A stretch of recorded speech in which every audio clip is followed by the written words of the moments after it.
E aí pessoal, bem-vindos a mais um Board of View. Antes da gente entrar nesse episódio, eu queria dizer para vocês que eu não vou aparecer hoje em câmera porque eu fiz uma pequena cirurgia no septo e não estou muito agradável de olhar. Mas eu não queria deixar de trazer para vocês um conteúdo sobre esse jogo, As Ruínas Perdidas de Arnak, que chegou às lojas essa semana e ele é um jogo sensacional. Sensacional mesmo, a gente está apaixonado por esse jogo e eu quero explicar um pouquinho desse jogo para vocês, dizer o que eu gostei nele e o que eu não gostei, se tem alguma coisa que eu não gostei nele, para vocês decidirem se esse é um jogo que vale a pena ser investido, ainda mais hoje que os preços dos jogos de tabuleiro estão um pouco mais alto. Então eu vou mostrar para vocês o que vem aqui na caixa e como é o que funciona o jogo, qual é o objetivo do jogo, tá bom? Então vamos lá. Esse é As Ruínas Perdidas de Arnak, que foi publicado originalmente pela CGE e trazido pelo Brasil pela Devir. Então vamos lá aqui para a caixa. Ele joga de 1 a 4 jogadores. Então aqui na caixa nós temos os monstros, nós temos os locais nível 2. Aqui a gente já tem... Vocês já viram que a gente já jogou algumas partidas, que é o bloquinho para a gente colocar a pontuação. Aqui o báculo lá que marca as rodadas, o reloginho que marca o primeiro jogador, assistentes. Isso aqui é do jogo para autônomos, né, do jogo para uma pessoa. Locais nível 1. Aqui são os trabalhadores, os pesquisadores, né? E a nossa lupa e o diário de investigação. Artefatos. Aqui nós temos as cartas iniciais dos nossos baralhos e as cartas de medo. As cartas de itens. E aqui nós temos já os recursos que eu já separei, já comprei esse porta-recursos aqui, que eu achei que ficou bem legal, que são os tesouros de 2, 6 e 11 pontos de vitória, os ídolos, os bloqueadores de locais, se você estiver jogando com menos de 4 jogadores, e aqui nós temos os outros recursos principais, que são os rubis, as flechas, ouro, bússola, tabuleta, e nós temos também como se fossem prêmios que você consegue quando você vai subindo na trilha de investigação. Tá? Vou deixar aqui do lado. Esses aqui são os tabuleiros de jogador, os tabuleiros individuais. Eles são dupla face. Esse lado aqui não tem cor. E aqui deve ter uma mecânica que é o lado do jogo, deve ser do jogo do Templo da Cobra, que a gente não jogou ainda. Eu vou explicar para vocês o que é o Templo do Cobra. E aqui é o lado tradicional, que você vê que tem cada um a cor, coloração de um mipo. E aqui é o tabuleiro principal para que vocês olhem. Isso aqui, o jogo também vem com esses 4 player aids, né, que a gente tem aqui o significado de cada carta, de cada efeito de carta, o turno, e isso é bem bacana. A preparação para a próxima rodada, isso facilita muito para a hora de jogar. Tá, então deixa eu pegar aqui para mostrar para vocês o tabuleiro, e através do tabuleiro fica muito mais simples falar sobre o jogo. Então, qual é o lance do Templo da Cobra? Porque o tabuleiro ele é dupla face. Ele vem esse aqui que seria o jogo inicial, que seria a primeira exploração, que na trilha de investigação nós temos o Templo do Pássaro, ou seja, é um templo que teoricamente seria mais simples de explorar, que teria menos riscos. Se você vira o tabuleiro, que esse foi o lado que ainda não jogamos, nós temos o Templo da Cobra. Você vê que a arte aqui é diferente. E tem algumas coisas diferentes aqui nessa trilha. Você tem alguns assistentes que ficam perdidos aqui no meio da trilha, porque na verdade eles se acidentaram, estão perdidos e a gente tem que resgatá-los. E os custos também sobem um pouco, porque aqui você vê que tem que pagar até custos em ídolos, que nós recolhemos nesses locais. Então, deixa eu entrar aqui no jogo para vocês entenderem tudo isso que eu estou falando. Então, em Ruínas Perdidas de Arnak, nós controlamos uma expedição que nós estamos explorando Arnak e nós vamos acumulando pontos de vitória. Quem tiver mais pontos de vitória no fim do jogo vai ganhar. Como é que nós conseguimos esses pontos de vitória? Nós conseguimos esses pontos de vitória explorando a floresta de Arnak, descobrindo novos locais, enfrentando guardiões e subindo na trilha de investigação, onde nós vamos investigar os segredos de Arnak, sendo que nós vamos pesquisar coisas com as nossas lupas e depois fazer anotações com os nossos cadernos. Então deixa eu mostrar aqui para vocês. Cada jogador, eu vou pegar aqui o verdinho, gostei desse verde. Ó, cada jogador tem 2 trabalhadores, dois pesquisadores, e na trilha nós começamos dessa forma: a lupa em cima do nosso diário. Aqui no Player Aid tem a descrição das ações principais, porque na nossa vez nós podemos fazer uma ação principal e um número ilimitado de ações gratuitas que a gente quer. Que essas ações gratuitas nós podemos fazer tanto antes, quanto durante, quanto depois da nossa ação principal. E as ações gratuitas, elas vêm marcadas com esse raiozinho. Então, eu vou pegar aqui uma carta inicial do baralho. Aqui, ó, você vê que ela tem um raio. Então, essa ação de eu jogar uma carta para coletar uma moeda é uma ação gratuita. E aí eu vou já explicar como é que funciona a nomenclatura das cartas.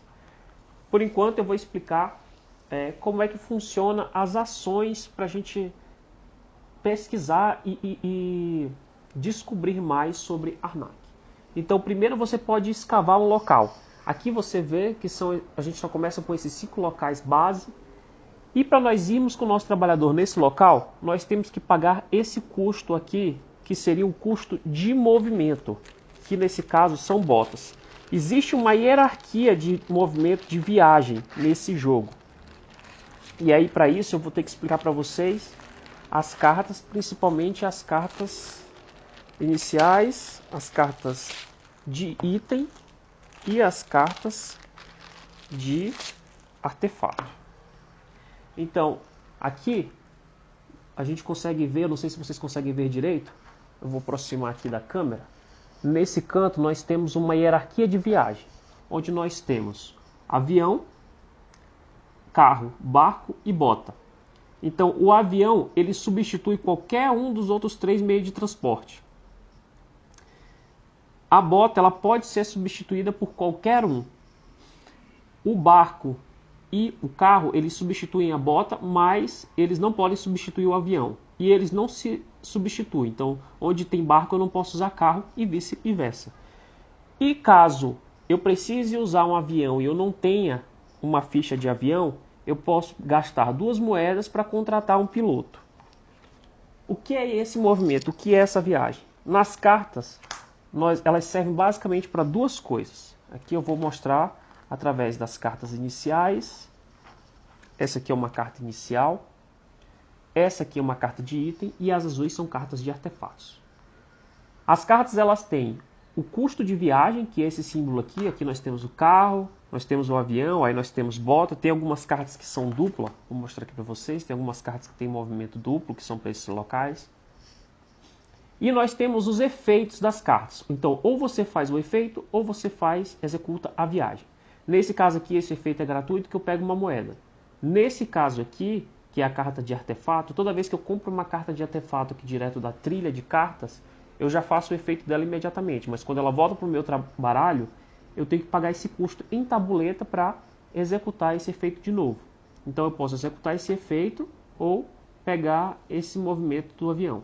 E aqui da mesma forma eu posso executar esse efeito ou utilizar como ficha de viagem. Então, voltando aqui para a ação, eu posso pagar, digamos, um carro e colocar o meu trabalhador ali para colher 2 moedas, 2 bússolas, 2 tabuletas, uma flecha. E aqui nesse último local eu jogo uma carta para ir nesse local e revelo mais uma carta, ignorando os efeitos dela, para pegar um rubi. Então esses são os locais básicos de escavação. Depois nós podemos descobrir um local. Em cada um desses locais aqui vão ficar itens, vão ficar ídolos. Esses ídolos vão ficar virados para cima e eles têm benefícios que nós escolhemos. No nível 1, somente um ídolo, e no nível 2 nós temos dois ídolos, um que fica virado para cima e um virado para baixo. Então, quando eu vou descobrir um local novo, eu tenho que pagar o custo do movimento, o custo da viagem, mas se for nível 1, 3 bússolas. E se for no nível 2, 6 bússolas. Isso é o tempo que eu levo para descobrir um local novo, basicamente.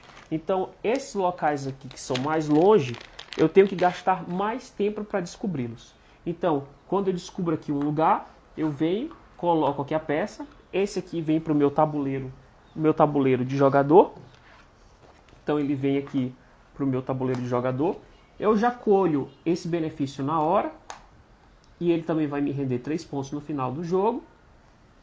Também vou colher imediatamente o benefício desse local. No caso aqui uma moeda e 2 tabuletas. E logo em seguida eu vou revelar um monstro. Um guardião. Nesse caso aqui, esse guardião, para que eu derrote ele, eu preciso gastar 2 movimentos, uma bússola. E se eu vencê-lo, ele vem para mim, fica aqui comigo. E eu ainda consigo utilizar ele para uma ação extra que ele me dá. Que esse, no caso aqui, seria descartar uma carta. Que isso eu posso me livrar das cartas de medo, que valem menos 1 ponto no final do jogo. Depois que eu uso, eu viro essa carta para indicar que eu já usei. E eu não consigo mais usar o efeito dela durante todo o jogo, mas ele ainda vai me render 5 pontos no fim. Só que eu não posso descobrir um lugar e destruir um guardião na mesma rodada, porque isso são ações principais. Descobrir um lugar é uma ação principal e destruir um guardião vencer um guardião é uma segunda ação principal, que inclusive é essa próxima ação que eu falei para vocês. Então foi escavar um local, descobrir um novo local e vencer um guardião. A outra ação que nós podemos fazer são comprar cartas, tanto de item quanto de artefato. O jogo ele começa, são 5 rodadas, o jogo acaba depois de 5 rodadas, as pessoas vão jogando, fazendo tudo o que pode fazer, tentando estender a sua jogada, e quando todos os jogadores tiverem passado, é que a gente muda de round. Só que no começo do jogo, a gente começa com uma carta de artefato e 5 cartas de itens. À medida que todo mundo passar, nós vamos descartar sempre as cartas que ficam na lateral do báculo. A gente vai mover o báculo e, em vez de preencher com mais itens, nós vamos preencher com mais artefatos. Ou seja, o jogo começa com um artefato e 5 itens. E à medida que esse tempo vai passando, nós vamos tendo mais artefatos disponíveis e menos itens disponíveis. E o jogo ele acontece de uma forma muito natural. Ele te empurra para você deixar de adquirir itens e começar a adquirir artefatos de uma forma muito natural. Tematicamente, por que isso acontece? Você adquire mais itens no início da partida porque você está se preparando para exploração, para escavação. Então você pega um gancho de escalada, um papagaio, uma picareta, arcos e flechas, e aí eles têm os efeitos. Mas à medida que você vai adentrando na floresta, fazendo mais investigação, você vai precisar de mais artefatos, de mais itens, construir o seu deck building. A gente não pode esquecer, a mecânica principal desse jogo também é o deck building. Então assim, uma dica é, sempre foque no deck building nas primeiras rodadas, porque se você não tem cartas o suficiente ou carta com efeitos bons para continuar nas rodadas seguintes, você vai ficar meio que empacado, porque as cartas iniciais são apenas essas aqui, ó. 2 de exploração, que lhe rendem 2 bússolas, se você quiser, tem esses movimentos. A de financiamento, que rende 2 moedas. E a gente começa também com 2 cartas de medo. Então elas não têm efeito algum, além de pegar uma bússola e uma moeda. Então é interessante você focar aqui. Então, à medida que o tempo vai passando, você vai tendo mais artefatos. Então, assim, o custo dos itens é em moeda, que você gasta dinheiro para adquirir.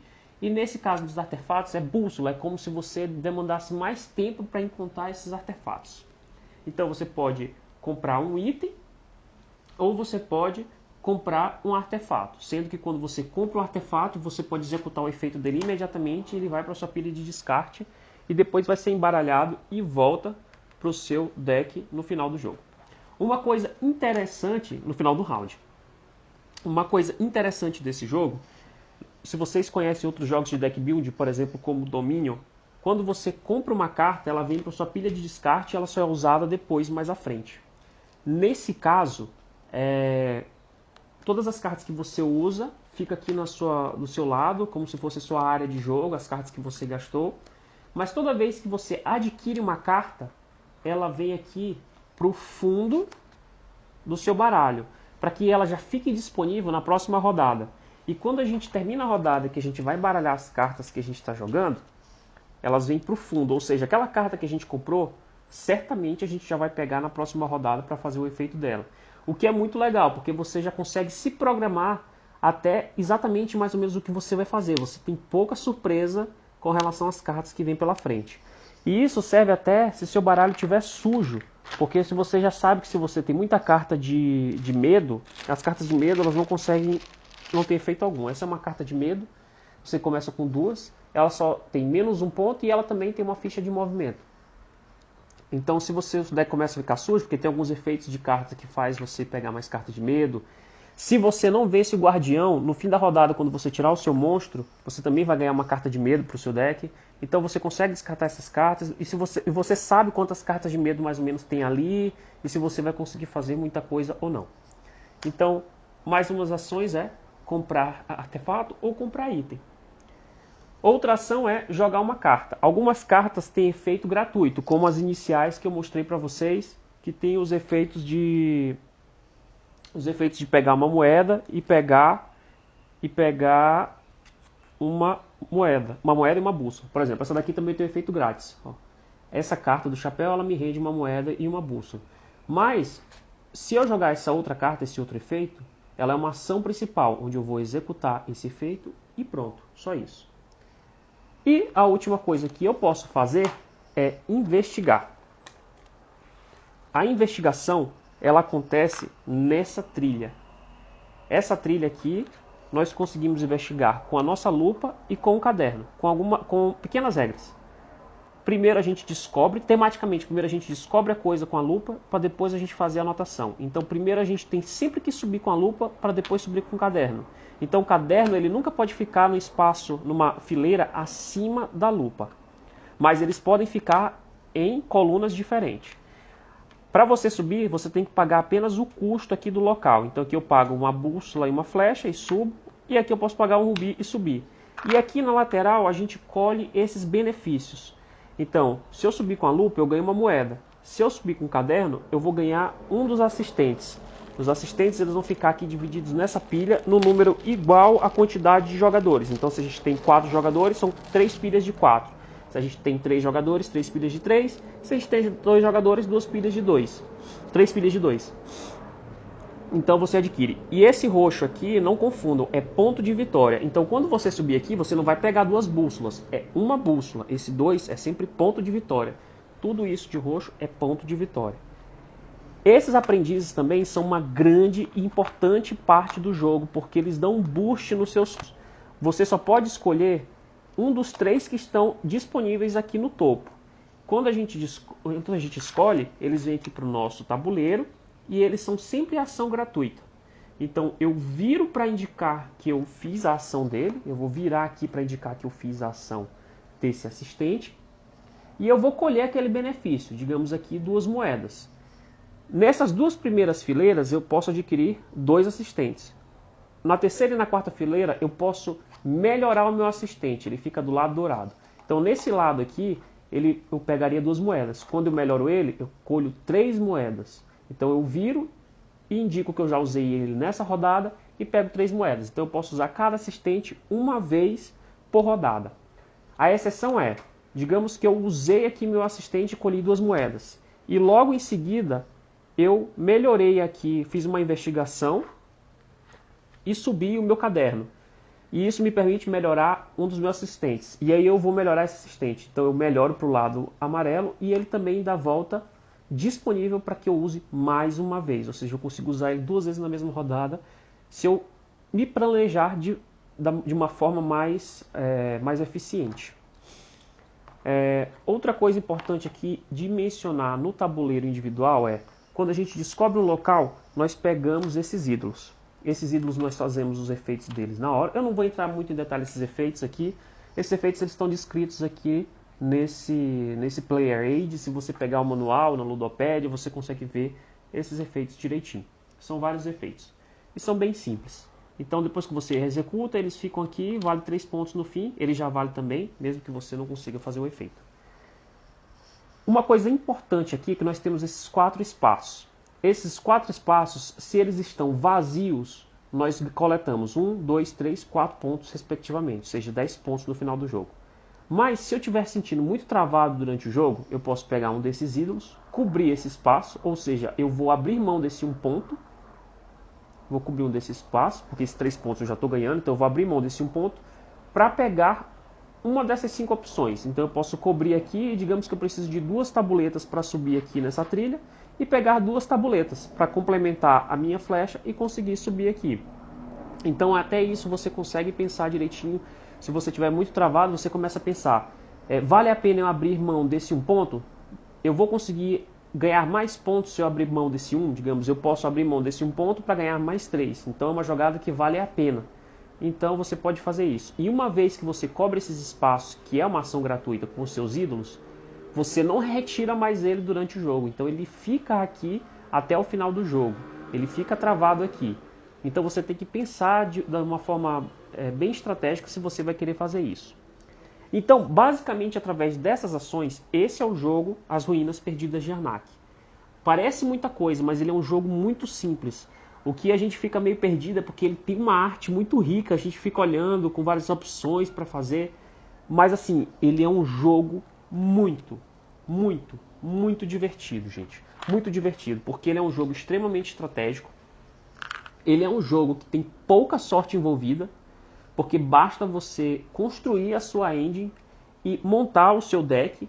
E para montar o seu deck, não tem tanta sorte envolvida, porque as opções de cartas são muito grandes e os efeitos das cartas são muito bons. Eu vou fazer uma comparação aqui com outro jogo que eu gosto, que é o Everdell. Mas o Everdell, uma das coisas que eu senti falta no jogo base e que me incomodou, foram os próprios efeitos das cartas. Eu achei muitas cartas repetidas e poucas cartas com efeitos bons que me rendem mais recursos. Por exemplo, tem a carta da juíza, tem a carta do tribunal, mas são poucas cartas. Então, às vezes, você fica empacado, você fica travado. Aqui não, por vezes você pega essas opções aqui, você quer pegar mais de uma carta. Porque além de você querer melhorar o seu deck, você quer impedir que o seu oponente tenha aquela outra carta à disposição. E elas têm custos distintos. E além disso, todas as cartas, você tem que pensar que além dos efeitos, elas te rendem ponto no final do jogo. Então, às vezes, até além de você ter que focar no deck build para você conseguir fazer mais coisas, ele vai te render vários pontos no final do jogo. Então, essa mecânica do deck build, o particular deck build, é muito divertida. E a temática nesse jogo é muito forte. Você realmente sente que você está explorando o local. Esse foi um dos jogos, para mim, temática importa muito.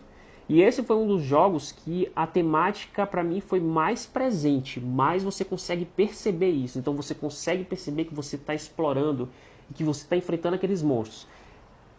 Eu posso dizer, talvez, que esses monstros não sejam tão ameaçadores quanto deveria parecer. Mas eu acho que se também fosse uma coisa muito mais difícil de destruir, ia ser uma coisa desagradável. As pessoas não iam querer se envolver nessa trilha de exploração.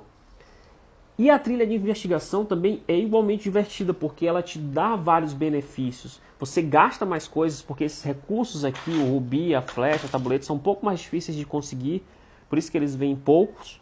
Mas é bem divertido quando você sobe, você colhe aquele benefício e você vai subindo aqui. E é interessante que você tente equilibrar um pouquinho, porque na verdade você não vai conseguir focar nos dois lados, tanto na exploração e na investigação. Mas você consegue, por exemplo, focar na investigação e matar um ou dois monstros. Ou você pode focar aqui na exploração e subir um pouquinho aqui na trilha de investigação.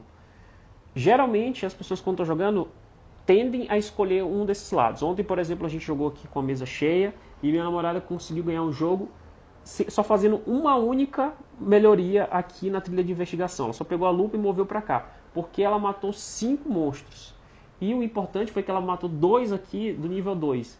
Então ela acabou pegando 4 ídolos aqui em cima, mais 3 aqui embaixo. Ou seja, ela teve 7 ídolos. Então 7 ídolos já renderam 21 pontos para ela no final do jogo. mais esses pontos aqui que ficam disponíveis. E ela matou com esses 4, ela conseguiu de fato matar 4 monstros. Desses 4 monstros, renderam 20 pontos para ela. Então, é muito benéfico matar monstros. Uma outra amiga nossa chegou aqui até o fim da trilha de investigação, onde ela conseguiu 23 pontos aqui pela lupa e 10 pontos pelo livro. Mas ela ficou quase 10 pontos atrás aqui da minha namorada. Então você tem que fazer, tem que ter um equilíbrio, porque na verdade ela focou aqui na investigação, mas não explorou nenhum local, e isso faz diferença. No outro jogo que eu ganhei, que eu fiz mais ou menos 68 pontos, eu subi até aqui o final, tanto com a bússola quanto com o caderno, mas eu consegui matar pelo menos um monstro. E esse monstro que eu matei me rendeu 3 pontos, tanto do ídolo, quanto os 5 pontos do monstro. São 8 pontos que fazem muita diferença. Então, se naturalmente você vai focar em um lugar, mas você não pode esquecer de outro.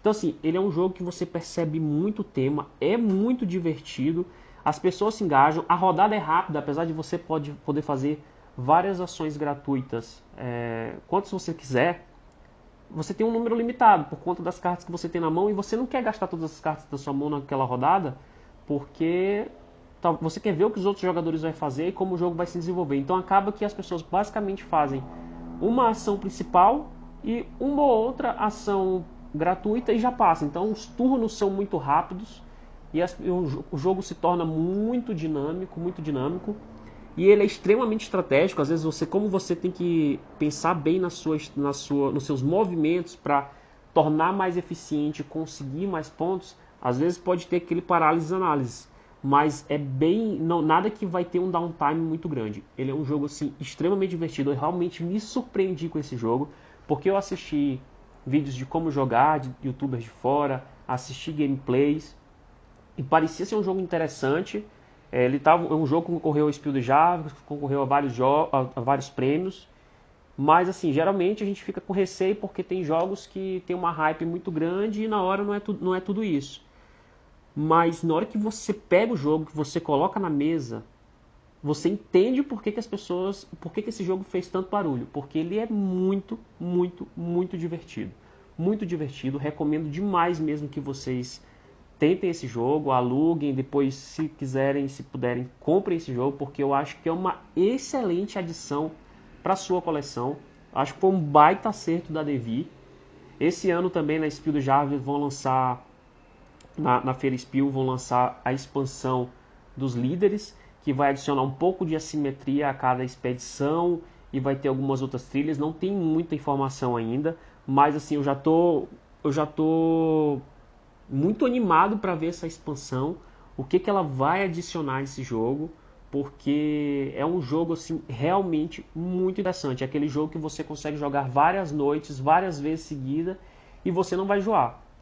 Eu comprei esse jogo na sexta-feira e nós jogamos no sábado, no domingo e na segunda, e hoje ele vai para a mesa de novo. Então são 4 dias seguidos esse jogo indo para a mesa. Então, se vocês digam aí nos comentários o que vocês acharam desse jogo, das Ruínas Perdidas de Arnak, se vocês pretendem testá-lo, o que vocês gostaram, o que não gostaram, e se querem ver mais conteúdos sobre esse jogo aqui no canal. Valeu, pessoal, e até a próxima!